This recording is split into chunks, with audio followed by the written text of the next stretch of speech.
Just when I thought I was out, they pulled me back in. Hello and welcome to Sports Fan Entertainment. Here to recap the Tennessee Titans defeating the Kansas City Chiefs 35-32. And man, I am very conflicted right now in how I feel about this football game. Now, I expected a close football game today. In fact, I expected a 31-28 Kansas City Chiefs victory. This is what I predicted on Thursday in my Week 10 picks and predictions video. You can go right back to my last video and watch. 31-28 was the final score that I had. And with 30 seconds left in this game, the score was 32-27. So one more point for the Kansas City Chiefs and one less point for the Tennessee Titans. And for all intents and purposes, that's pretty much how the game was going to go. Well, if the Chiefs would have, hit the field goal, we still would have had an opportunity to go down the field and score a touchdown and then maybe 2-point conversion, which we did, okay? Now, it's a different scenario when you're down by 8 points and you probably are starting at the 25-yard line as opposed to the 39-yard line because of the penalty that the Chiefs had on the other side of the football field, the intentional grounding. Do we still get the touchdown, the 2-point conversion? I don't know. I think so. I think the Chiefs defense was that bad at that point. I'm not 100% sure on that. But my point is this. I expected us to be competitive in this football game, for us to put up points on the Chiefs in this football game, but ultimately for Patrick Mahomes to beat us. But luckily, we had the ball last relatively. And we were able to get the go-ahead touchdown with minimal time left, giving Mahomes only a couple of opportunities to move the ball down the field, of which he did. And then there was only a game-tying field goal attempt as opposed to him going down the field and scoring a touchdown and winning the game. Okay, and if there was more time, he would have had the ability to do that, and he would have done that because Patrick Mahomes today was slicing and dicing on this football field. We're lucky he didn't get the first down, on the previous possession, in order to go ahead by another 2 possessions to even make this, a game. So we're even lucky that happened. But ultimately, man, this was a weird football game because you look at it offensively, okay? And let's start with the quarterback, okay? We got to start with the quarterback. We're still having this quarterback dialogue and discussion, and I'm not going to talk about the whole Mariota aspect much today. I'm not going to talk about it. But Ryan Tannehill played very well today for what he was able to do. Because you look at his stat line, you see 13 of 19, 181 yards, 2 touchdowns. And before that last drive, it was probably 100 and maybe 30 yards he had passing today. So our passing game really wasn't that good. Well, at least let me say, it really wasn't existent. It didn't exist today. Because mostly in the first half we had the initial drive with the Khalif Raymond toss, and then we had some penalties, and the offensive line is still garbage, and Tannehill was sacked a number of times, still sacked 4 times today. This offensive line is a joke. So our passing game today, it really wasn't existent. We still had 181 yards, but before the final drive, it's probably like 130, 140, and you look at A.J. Brown, he only had 1 catch today for 17 yards. You look at Adam Humphries, 1 catch today, the game-winning touchdown for 23 yards.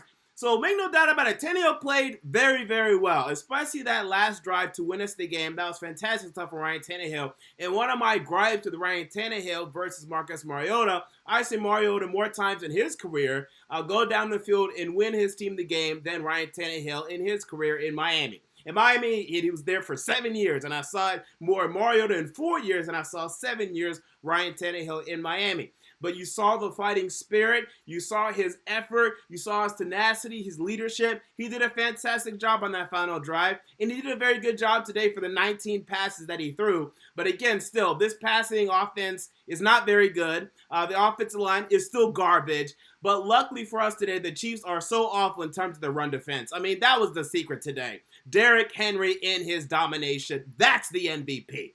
People, let's be clear. Derrick Henry is the MVP today. 100%. It's not even particularly close. I love the Ryan Tannehill drive. He played very well today. Thank you, Ryan Tannehill. It's Derrick Henry with 188 rushing yards and 2 touchdowns. It's Derrick Henry. He's the story. He's the headline today. That's who I want to talk about today. But Ryan Tannehill played well. And I still will tell you that bad Ryan Tannehill game is coming. But against the Kansas City Chiefs defense and against the LA Chargers defense without Melvin Ingram at the time and against the Tampa Bay Buccaneers defense, he's looked very good. Good. Okay, I love that. Fantastic. Against the Panthers, he looked fine, actually. Now we had a bunch of problems offensively, and we'll see what's going to happen on in this later half of the schedule. Although the defense is, we're going to face the Saints defense, which is pretty difficult. The Raiders defense isn't particularly good. The Jaguars defense is very good, and we're going to see what's going to happen after this bye week. So he's going to have some more opportunities to prove himself. And let me tell you right now, I am actually down for a Ryan Tannehill extension to a certain extent. Do not give him a franchise quarterback deal. But if you want to give him a bridge quarterback flyer type deal, I'm okay with that. My only hesitation there, though, if you do that, you are now out of the running for Tom Brady. You are now out of the running for Phillip Rivers. You are now out of the running for Cam Newton. You're out of the running. You cannot pay Ryan Tannehill and pay Tom Brady. That's not happening. So if you're doing that, if you're going down the Ryan Tannehill route, which is a fine route, don't get me wrong, but you're off the table now for Cam Newton. You're off the table for Tom Brady. You're off the table for Phillip Rivers. You're off the table. You cannot do it. You cannot do it. So that's the hesitancy that I have. And the way Tannehill's playing right now, I'm thinking if I would take him over Rivers. Rivers is still a better quarterback to me without a doubt. The only thing is Rivers is near the end of his rope, and he looked particularly awful at the end of that Raiders game, but he's had a better year. Overall, I mean, Tannehill, you still have to see more games from Tannehill. It's a very small sample size of Tannehill thus far. But I will say, I would probably take Rivers over Tannehill. Tannehill versus Cam Newton to me, though, I think that's a conversation, and I think I might stick with Tannehill because Cam Newton is still such a question mark, but it just depends on the health of Cam Newton, and then Brady's just someone that could come in here and just have like a couple of Peyton Manning type years where he completely revolutionizes this offense. I think you got to take Tom Brady. Okay, but we're going to have those conversations in the offseason. So I'm getting warm on the Tannehill extension, but be careful. I would not give him franchise quarterback money. If you're talking anything over $20 million a year, I pass on that deal. I really do. I don't think he deserves more than $20 million a year. Maybe I'll cap at 23 or 24. 25 plus, no. Ridiculous. What are you talking about? I'd cap at 20. I'd cap at $20 million a year extension for Ryan Tannehill, and no more than 3 years. It'd have to be 3 years max. I'd even prefer 2, but I'm not sure if he'd take that because that's like a Jacoby Brissett type deal. So he's probably looking for like a 3-year deal. We'll see, though. We'll have that conversation in the offseason. But Tannehill played well today. I mean, don't get me wrong. But the MVP of today is Derrick Henry. I mean, fantastic. Great stuff from Derrick Henry. And I tweeted, don't at me. Derrick Henry's the top 10 running back in this league. And I know there's a lot of talented running backs in this league right now. Saquon Barkley, Ezekiel Elliott, Alvin Kamara, Christian McCaffrey, Dalvin Cook, Leonard Fournette, and Nick Chubb. There are so many good running backs in this league right now. Melvin Gordon. The list goes on and on and on and on in this league. It's ridiculous right now in this league.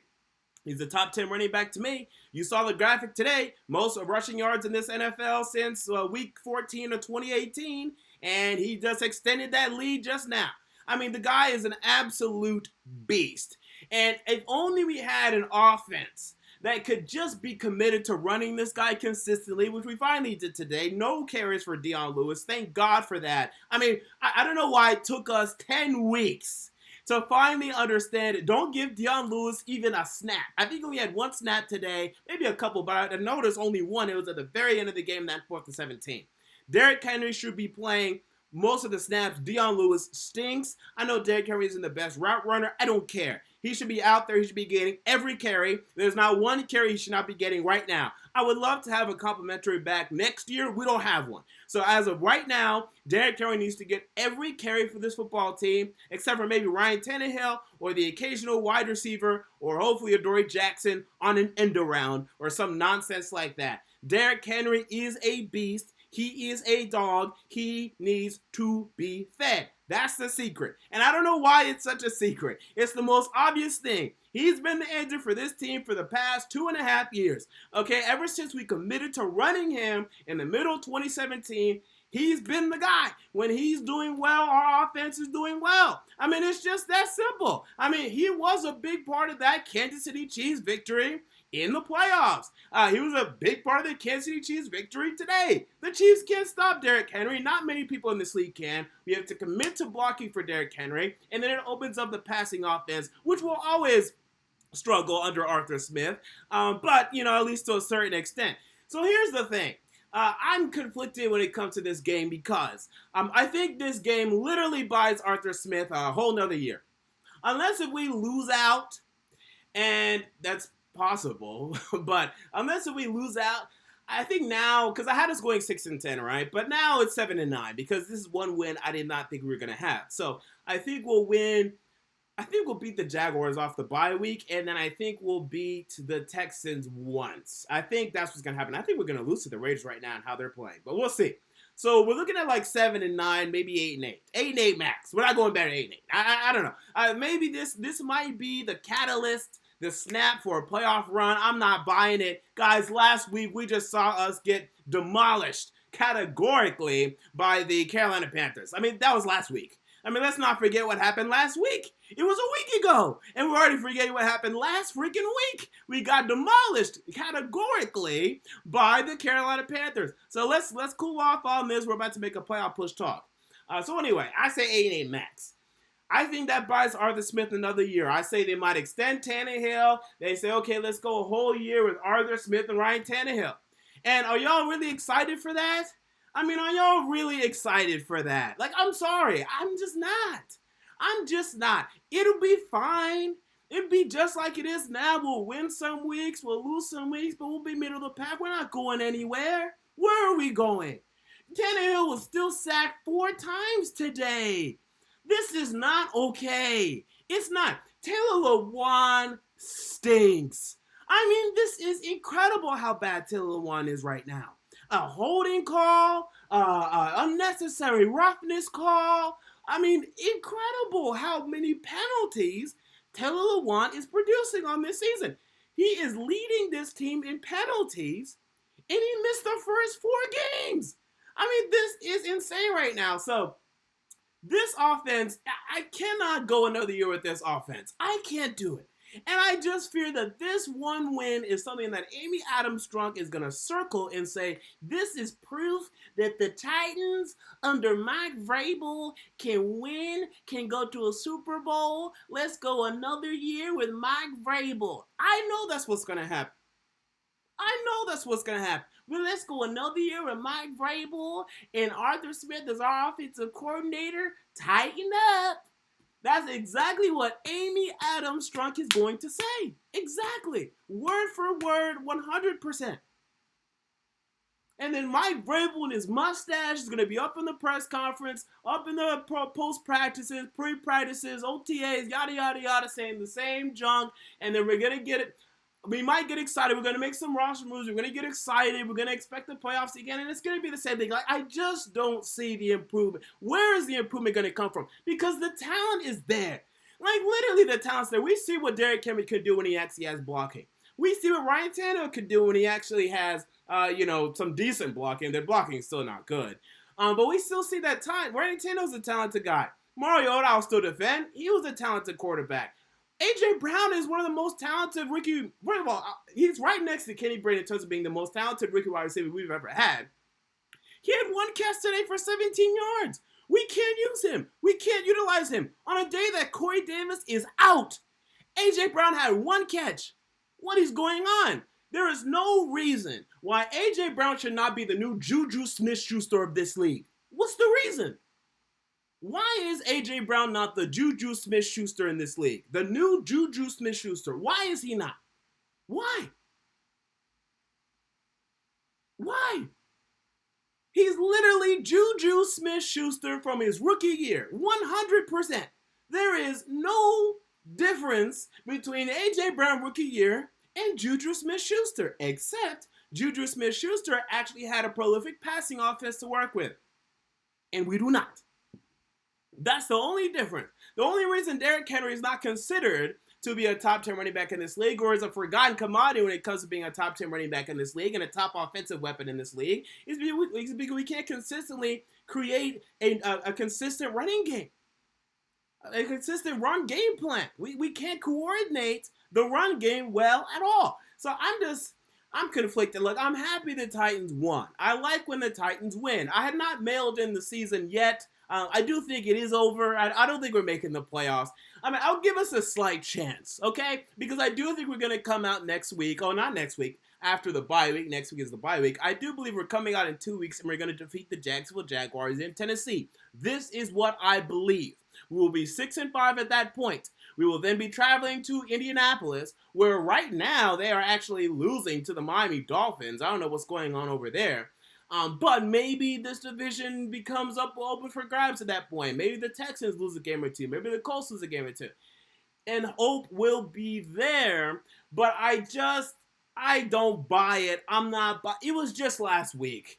It was literally just last week. And we got lucky today. We shouldn't have won today. Not only did we get lucky today, we got lucky actually the past 4 weeks. Well, at least three of the past 4 wins we've had, most of them have been luck. If Ken Whisenhunt, who got fired, is able to run the football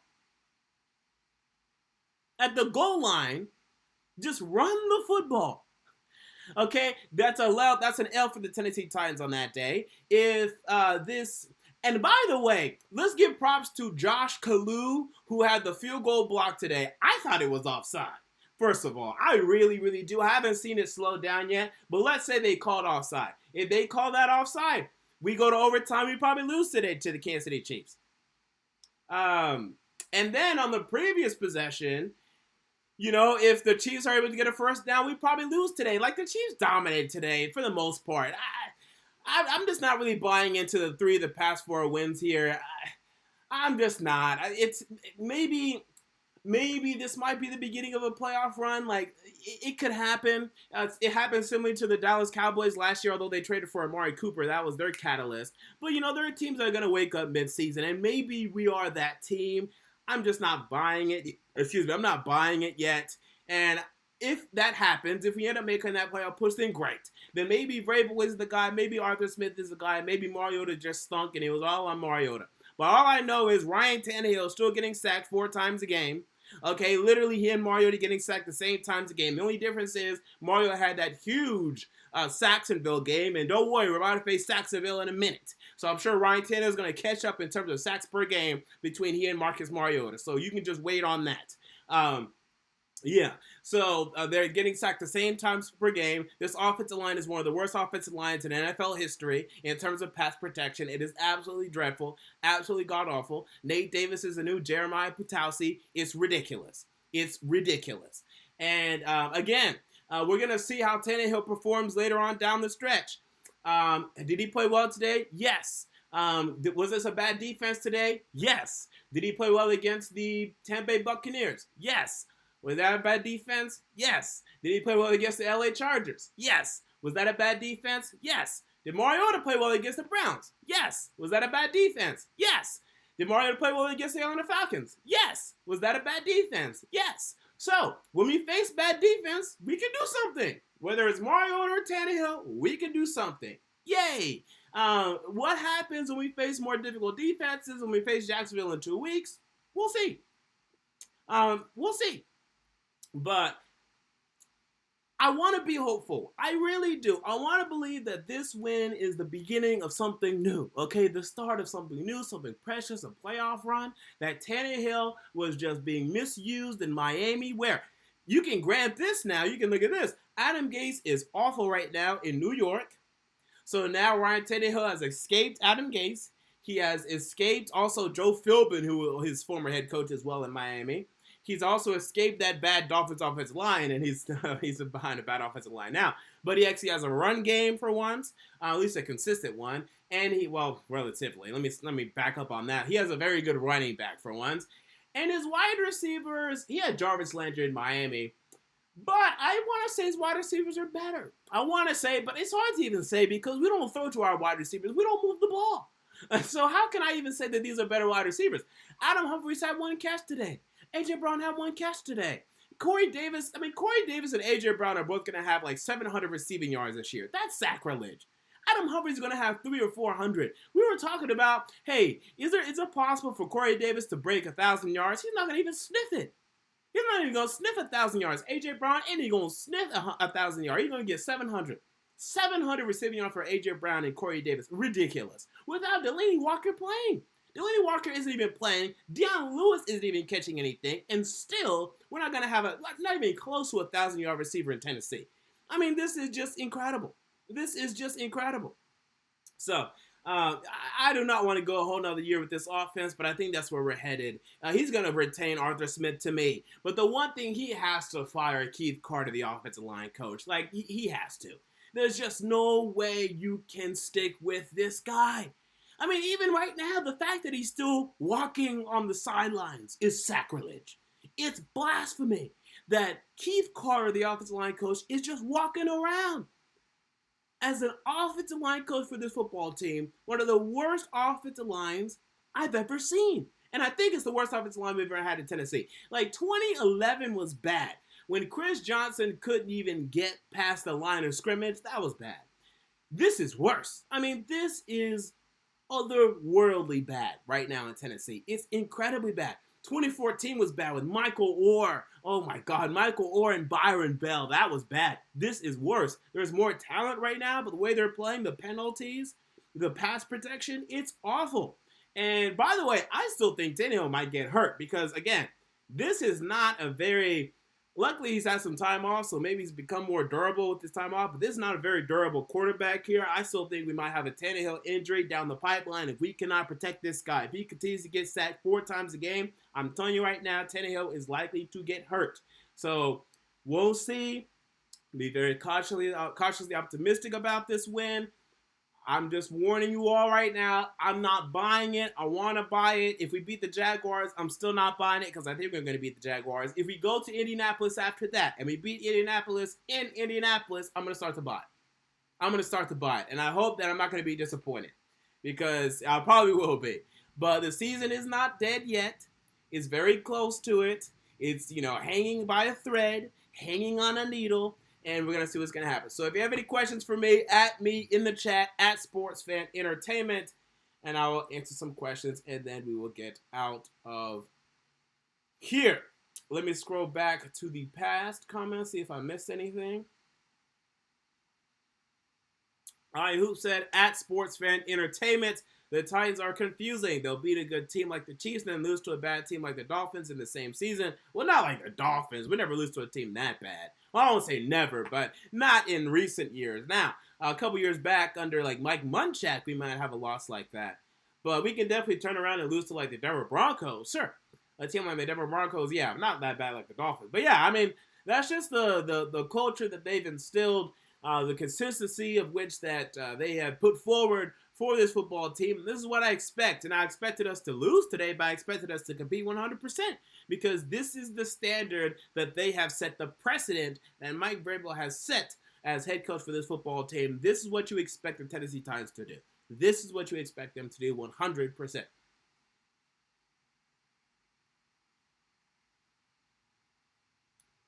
All right, what else?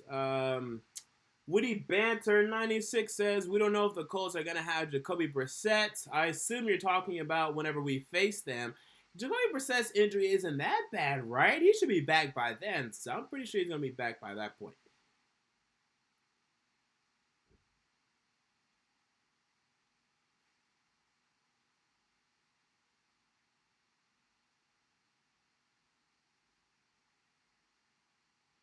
John Paul says, have you seen the rest of the Texans' schedule? They'll be lucky if they win 3 more games.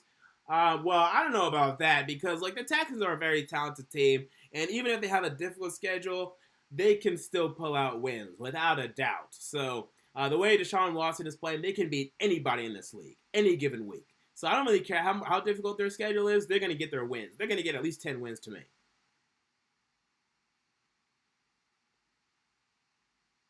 John Paul says, what if you pull New Orleans Saints and use Mariota like the Saints backup quarterback? I think his name is Hillis. No, you're talking about Taysom Hill.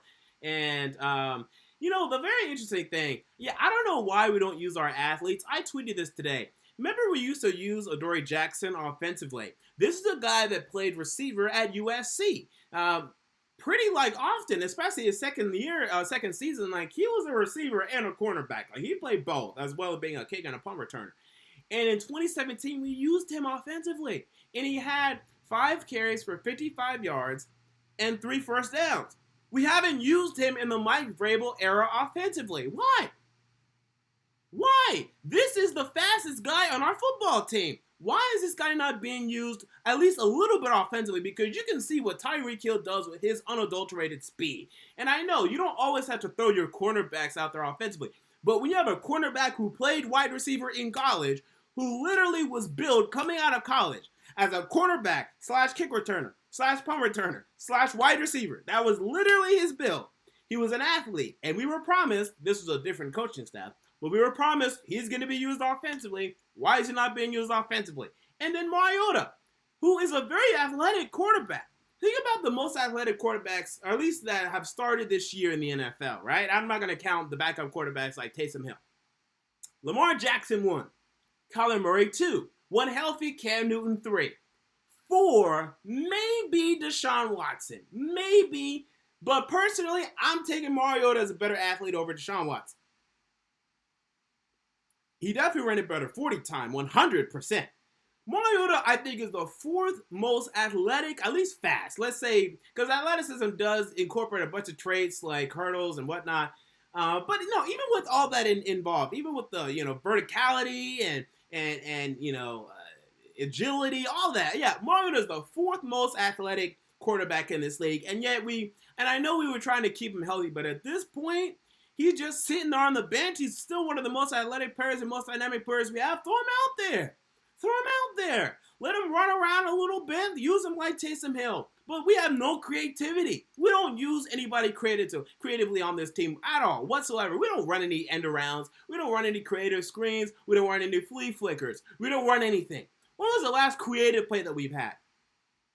What was the last creative double move or halfback wheel or something, new, fascinating, innovative, creative, something to get the juices flowing and going, something to get you excited offensively. We have no creativity. We can't use Marcus Mariota like Taysom Hill. That's not happening with Arthur Smith. He doesn't have the mental fortitude to even be able to come up with something like that. So that's the problem there. I mean, I agree with you. We should be using Mariota like Taysom Hill. 100%. He's the 4th most athletic quarterback that has started this year. 100%. But we don't want to use him like that. So it's unfortunate to me, but that's just the case.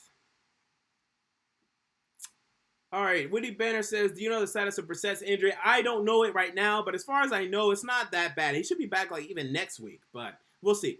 Leonard Aiken says, we got to trade Lewan in the offseason. Well, let me tell you right now, if someone would give us a first-round pick, I might trade Taylor Lewan. Because I'm getting sick of this. He's supposed to be a leader for this football team. He's anything but. He's awful. He's terrible. He's setting a horrible example, horrible precedent.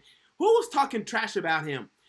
Well, I want to say there was a former, Titans player that was talking about Taylor Lewan, and they were saying that he's not the leader that people think he is. That he doesn't set that, example. He doesn't set that precedent.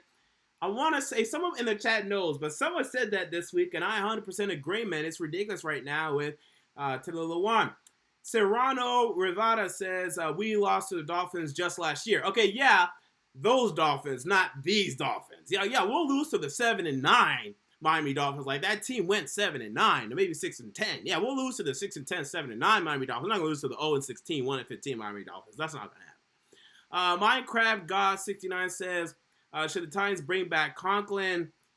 Well, here's the thing. I think it's a coaching issue with Conklin, with Lewan, with Sapple, with everybody. Except for Nate Davis. I think Nate Davis just stinks, and I think Ben Jones just getting old. But I think with those 3, it's a coaching issue. So, yes, we should if there's better coaching, which there probably won't be.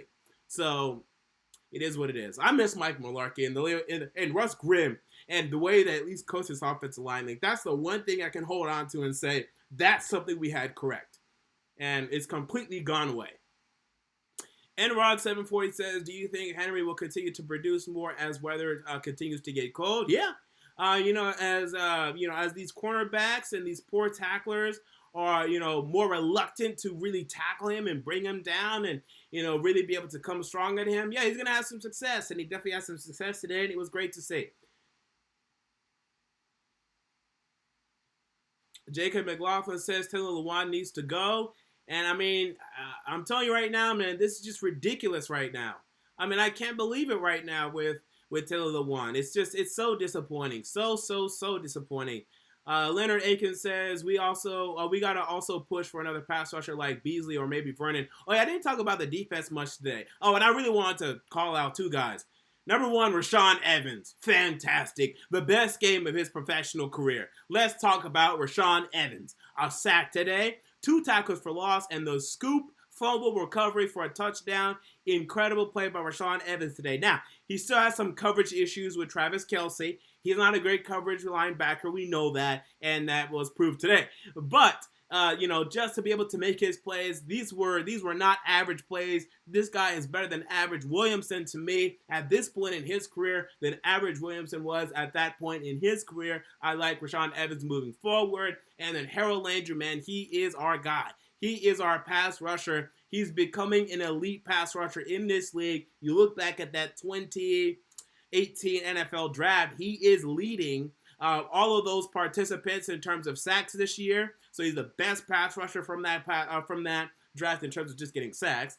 So you just love that, and you just love knowing that, yeah, we got the best pass rusher, at least in terms of sacks, from that draft class, and we got him in the second round. Fantastic, and that's exactly what we ordered. That's exactly what the doctor ordered. We would have been fine taking Harold Landry before Rashaan Evans, right? And we got them both. So yay. Fantastic. Fantastic. But, our defense still isn't good.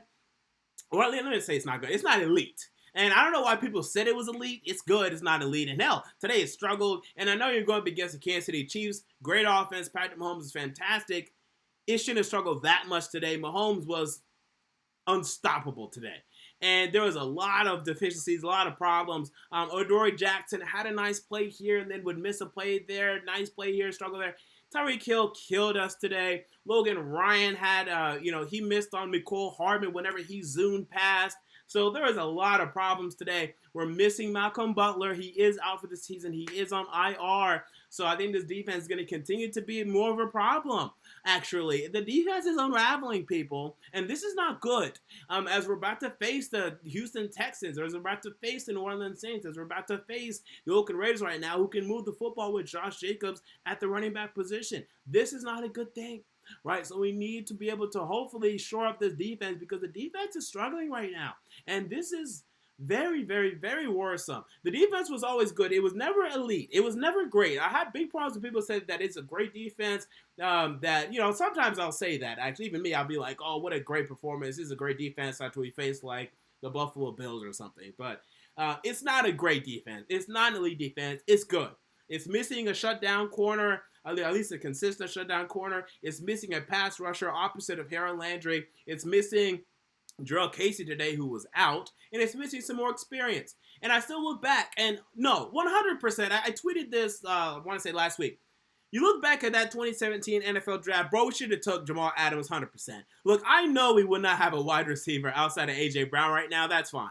We don't use the wide receivers anyway, so who cares about the wide receivers? This defense would be about elite, at least like very close to it with Jamal Adams. That's the type of force that we need. Kenny Vaccaro is fine, but Jamal Adams and Kevin Byard will be the best safety duo in this league, and not only the best safety duo in this league, best safety duo of this decade, next to Earl Thomas and Cam Chancellor, and then maybe, what was the one that they had in Baltimore? Eric Weddle and someone I'm forgetting right now. And then maybe also, the Patriots have some good ones like Devin McCourty and Patrick Chung. But honestly, it'd be one of the best safety duos of this decade and of the past 20 years of this generation. Honestly, we should have took that opportunity to have one of the best safety duos of this generation in Kevin Byard and Jamal Adams. Dude, you know how many picks we'd have, how many turnovers we'd create, the hell that we would cause, and if we just get a couple pass rushers in here That's a championship defense that we passed on. Because, yes, we needed a wide receiver. But we knew 100% that Jamal Adams was looking like a future Hall of Famer. Corey Davis looked like a good player. But you absolutely must take BPA, especially when you're drafting that out. You got to take that future Hall of Famer. And I just look and I say, man, if we had Jamal Adams and Kevin Byard, dog. I mean, what a combination we'd have right there. And then Jarrell Casey getting after the quarterback, Harold Landry getting after the quarterback. This would be a championship level defense by next year. And then the offense could be still pretty damn garbage, but the defense would be so good that you'd be talking about this team still being a contender to me. So that's one thing that really frustrates me. And I hate the revisionist history when y'all are just pulling stuff that you did not think about at the time. So if you're saying that the Tennessee Titans should have took Patrick Mahomes, that's revisionist history. If you thought that in 2017, no, you didn't think that. You didn't think that. So don't say stuff that you didn't even think, that wasn't even on the table. We literally said in 2017, we looked at Jamal Adams still on the board, and we said, we might need to take this guy.